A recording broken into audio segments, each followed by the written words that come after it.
নমস্কাৰ সকলোকে পুনৰবাৰ অন্য এটা ভিডিঅ'লৈ স্বাগতম জনাইছো।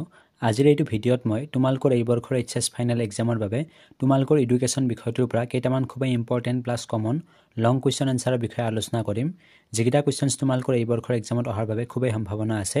সো তোমালোকৰ বাবে এই ভিডিঅ'টো খুবই ইম্পৰ্টেন্ট হ'বলৈ গৈ আছে। গতিকে তোমালোকে ভিডিঅ'টো কমপ্লিটলি চাবা। ইয়াতে মই 4 আৰু 6 মাৰ্কৰ সকলোবিলাক ইম্পৰ্টেন্ট আৰু কমন কুৱেশ্যন আনসাৰ আলোচনা কৰিম। সো ইয়াতে প্ৰথমটো কুৱেশ্যনছ দিয়া আছে। নতুন ৰাষ্ট্ৰীয় শিক্ষানীতি 1986 পৰামৰ্শ মতে শিক্ষাৰ লক্ষ্যসমূহ উল্লেখ কৰা।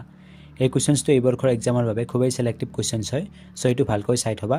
ইয়াৰে এনসাৰটো হৈছে 1986 চনৰ ৰাষ্ট্ৰীয় শিক্ষানীতিৰ মূল লক্ষ্যবোৰ হ'ল ক নম্বৰ এক নিৰ্দিষ্ট পৰ্যায়লৈকে ছাত্ৰ-ছাত্ৰীসকলে জাতি, বৰ্ণ, লিংগ, স্থান নিৰ্বিশেষে তুলনামূলকভাৱে উন্নত গুণমানৰ শিক্ষা লাভৰ সুবিধা পাব লাগে। খ নম্বৰ জাতীয় শিক্ষা ব্যৱস্থাই 10+2+3 শিক্ষা গাঁথনি সমগ্ৰ দেশতে সাধাৰণভাৱে গ্ৰহণ কৰি উঠিব। গ নম্বৰ শিক্ষাই আমাৰ উঠি অহা ছাত্ৰসকলৰ মনত আন্তৰ্জাতিক সহযোগিতা আৰু সহাৱস্থানৰ মনোভাৱ গঢ়ি তুলিব। সো এইটো 4 মাৰ্কছৰ কুৱেশ্যনছ হয়, খুবই ইম্পৰ্টেন্ট, এইটো ভালকৈ চাবা। তাৰপিছত ইয়াতে নেক্সট কুৱেশ্যনটো দিয়া আছে বিদ্যালয়ত শাৰীৰিক শিক্ষা কিয় প্ৰয়োজনীয়। নাইবা এই কুৱেশ্যনটো এক্সামত এনেকৈ দিব পাৰে যে বিদ্যালয়ত শাৰীৰিক শিক্ষা কিয় গুৰুত্বপূৰ্ণ, তিনিটা কাৰণ দেখুওৱা। এই দুয়োটা কুৱেশ্যনৰ এনসাৰ সেমে হ'ব। সো এই দুয়োটা কুৱেশ্যনৰ যিকোনো এটা কুৱেশ্যনছ এক্সামত আহিলে তোমালোকে এইটোৱে এনসাৰ লিখিবা। ইয়াৰে এনসাৰটো হৈছে এটি শিশুৰ শাৰীৰিক, মানসিক, সামাজিক, আৱেগিক আৰু আধ্যাত্মিক বিকাশৰ ক্ষেত্ৰত শাৰীৰিক শিক্ষাই বিশেষভাৱে প্ৰভাৱ বিস্তাৰ কৰে। বৰ্তমান সময়ত বহু সংখ্যক লোকে মানসিক পীড়া, কষ্ট আদিত ভোগা দেখা যায়। এনে পীড়াই মানসিক অৱসাদৰ সৃষ্টি কৰে। মানসিক অৱসাদত ভোগা ব্যক্তি এজনে সাধাৰণ জীৱন যাপন কৰাৰ ইচ্ছা হেৰুৱাই পেলায়। শাৰীৰিক শিক্ষাই এজন ব্যক্তিৰ শাৰীৰিক দক্ষতা বৃদ্ধি কৰাৰ লগতে মানসিক অৱসাদ দূৰ কৰাত সহায় কৰে। অৱসৰ সময় কটাবৰ বাবেও শাৰীৰিক শিক্ষা অতি প্ৰয়োজন। শাৰীৰিক শিক্ষাৰ প্ৰয়োজনীয়তাৰ ক্ষেত্ৰত নিম্নলিখিত সংজ্ঞাসমূহে তাৰ স্বৰূপ বুজি উঠাত সহায় কৰে। নম্বৰ 1 ৰুচুৰ মতে শাৰীৰিক শিক্ষা শৰীৰৰ এক সুস্থ সংগঠন যিয়ে মানুহক মনৰ সৰলতা আৰু নিশ্চয়তা প্ৰদান কৰে।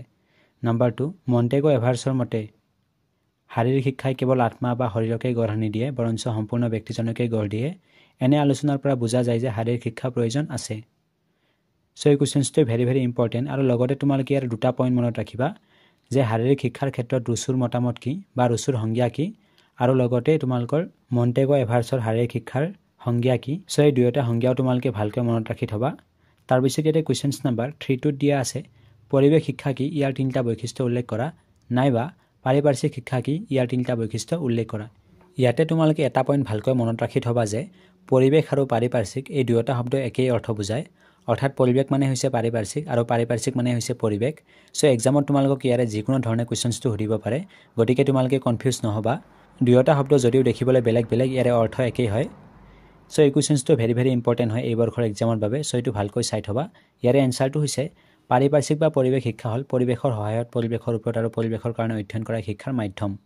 ইয়াৰ বৈশিষ্ট্য তিনিটা হ'ল। নম্বৰ 1 পাৰিপাৰ্শ্বিকতাই সাধাৰণতে এটা নিৰ্দিষ্ট স্থান আৰু সময়ত মানুহক পৰিৱেষ্টিত কৰি ৰখা বিভিন্ন অৱস্থাৰ সামূহিক ৰূপটোকে বুজায়। নম্বৰ 2 পাৰিপাৰ্শ্বিকতা মূলতঃ বহলভাৱে দুটা প্ৰকাৰত ভাগ কৰিব পাৰে, প্ৰাকৃতিক আৰু জৈৱিক পৰিৱেশ। নম্বৰ 3 প্ৰাকৃতিক পৰিৱেশক আকৌ তিনিটা বিশেষ ভাগত বিভক্ত কৰিব পাৰি, পদাৰ্থপূৰ্ণ, তৰল বস্তুৰে পৰিপূৰ্ণ আৰু গেছযুক্ত। নম্বৰ 4 পৰিৱেশৰ জৈৱিক উপাদানৰ অন্তৰ্ভুক্ত হৈ আছে উদ্ভিদসমূহ আৰু জীৱসমূহ। সো এই কুৱেশ্যনটো ভালকৈ চাই থবা। এতিয়া আহা কুৱেশ্যনছ নাম্বাৰ 4টোলৈ পৰিৱেশ শিক্ষাৰ নীতিসমূহ লিখা নাইবা পাৰিপাৰ্শ্বিক শিক্ষাৰ নীতিসমূহ লিখা। মই অলৰেডি কৈছোঁ তোমালোকক যে পৰিৱেশ আৰু পাৰিপাৰ্শ্বিক দুয়োটা একেই শব্দ হয়, অৰ্থাৎ ইয়াৰে অৰ্থ একেই হয়। সো এক্সামত তোমালোকক যিকোনো ধৰণে কুৱেশ্যনছটো সুধিব পাৰে, তোমালোকে কনফিউজ নহবা। ইয়াৰে এনসাৰটো হৈছে পাৰিপাৰ্শ্বিকতা শিক্ষাৰ নীতিসমূহ হ'ল। নম্বৰ 1 পাৰিপাৰ্শ্বিক শিক্ষা ধাৰাবাহিক প্ৰক্ৰিয়া হোৱা উচিত। নম্বৰ 2 এই শিক্ষাৰ ছাত্ৰ-ছাত্ৰীক সমস্যা সমাধান কৰিব পৰা আৰু সমালোচনামূলক চিন্তন ক্ষমতা বিকাশ সাধন কৰিব লাগিব। নম্বৰ 3 পাৰিপাৰ্শ্বিক সমস্যাসমূহৰ জটিলতাৰ ওপৰত এনে শিক্ষা গুৰুত্ব দিব লাগিব। নম্বৰ 4 পবিত্ৰতাপূৰ্ণ ৰীতি গ্ৰহণ কৰা উচিত। নম্বৰ 5 বিকাশ আৰু প্ৰগতিৰ বাবে পৰিকল্পনা কৰাৰ সময়ত পাৰিপাৰ্শ্বিক শিক্ষাই পৰিৱেশৰ দিশসমূহ গভীৰভাৱে বিবেচনা কৰা উচিত। সো এই কুৱেশ্যনটো ভেৰি ইম্পৰ্টেন্ট হয়, এইটোও ভালকৈ চাই থবা। এতিয়া আহা কুৱেশ্যনছ নাম্বাৰ 5টোলৈ শাৰীৰিক শিক্ষাৰ 4টা উদ্দেশ্য লিখা। কুৱেশ্যনছ নাম্বাৰ 5টোলৈ আগবঢ়াৰ আগতে তোমালোকলৈ সৰু এটা ৰিকুৱেষ্ট।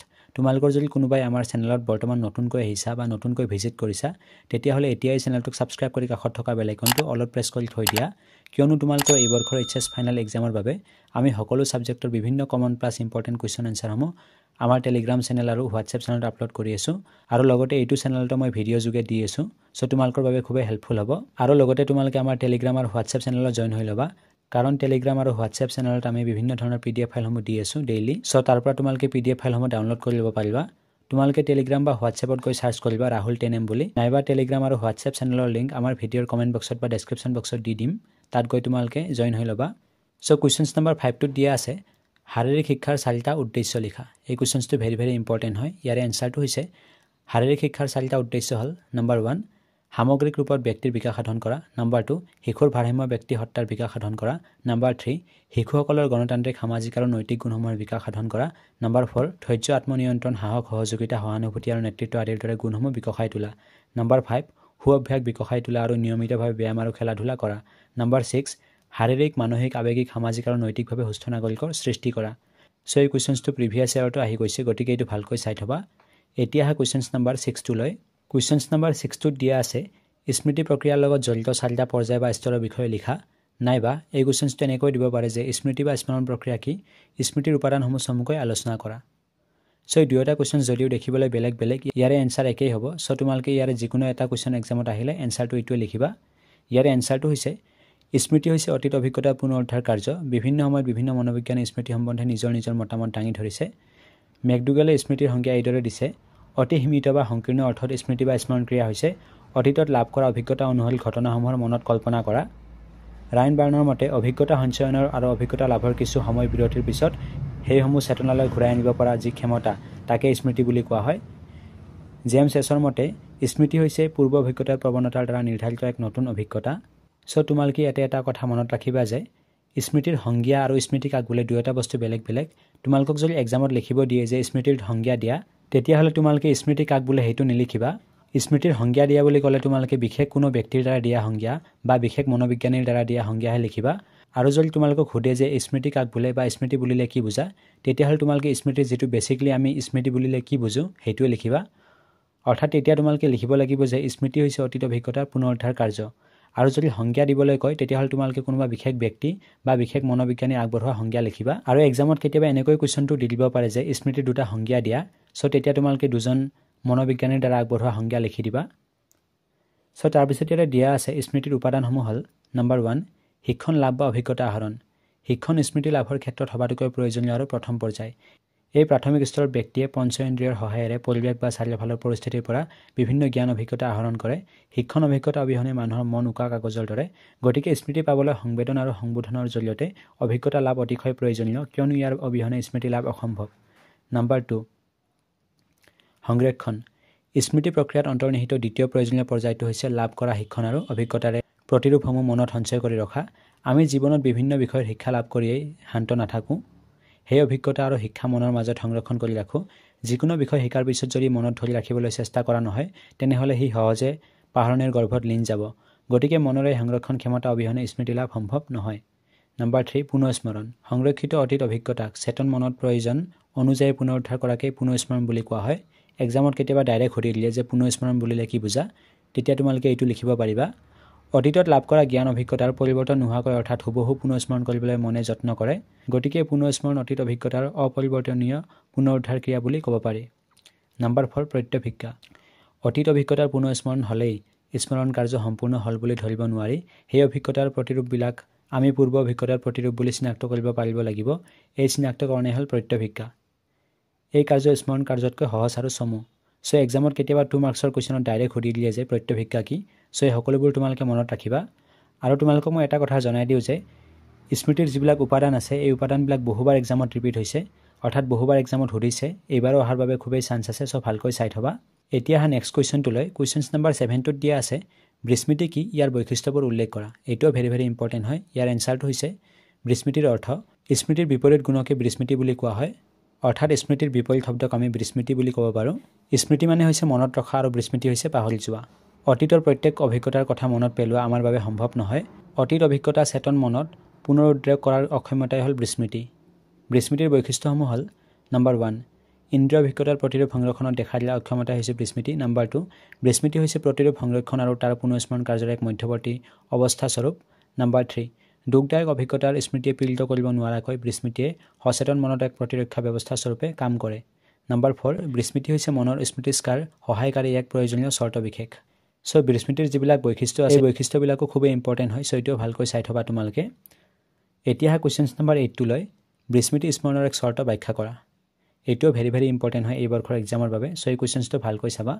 ইয়াৰে এনচাৰটো হৈছে বিস্মৃতি স্মৃতি কাৰ্যৰ বাবে অতি লাগতিয়াল। কাৰণ ব্যক্তিৰ মনত অতীত অভিজ্ঞতাৰ সংৰক্ষণ সাধাৰণতে এক সীমাবদ্ধতা থাকে। সেইবাবে বিখ্যাত মনোবিশ্লেষক ফ্ৰয়েডে বিস্মৃতিক ভাল মানসিক স্বাস্থ্যৰ বাবে অতি প্ৰয়োজনীয় বুলি মত প্ৰকাশ কৰিছে। তেখেতৰ মতে বিস্মৃতিৰ মনৰ এক প্ৰতিৰক্ষা কৱচ সদৃশ। ব্যক্তিক জীৱনৰ কৰুণ আৰু অশান্তিকৰ ঘটনাবোৰ পাহৰাই ৰাখি এক স্বাভাৱিক জীৱন যাপন কৰাত সহায় কৰে। গতিকে স্মৃতিৰ দৰে বিস্মৃতি সকলোৰে বাবে প্ৰয়োজনীয়। দৈনন্দিন জীৱনৰ অভিজ্ঞতাবোৰৰ অনাৱশ্যকীয় আৰু আমনিদায়ক অংশ বিস্মৃতিৰ যোগে চেতন মনৰ পৰা আঁতৰ কৰা হয়। ইয়াৰ ফলত নতুন অভিজ্ঞতাই মনত ঠাই পায়।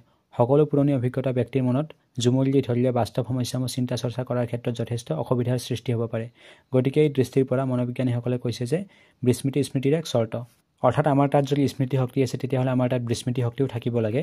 কাৰণ যদি আমাৰ তাত বিস্মৃতি শক্তি নাথাকে তেতিয়াহ'লে হয়তো আমি বহুত দুখ বা চিন্তাবোৰ পাহৰি নাযাম, বা আমাৰ লগত অতীতত ঘটা কোনো ঘটনা, যিবোৰ ঘটনা আমি বৰ্তমানত পাহৰাৰ বাবে খুবেই দৰকাৰ।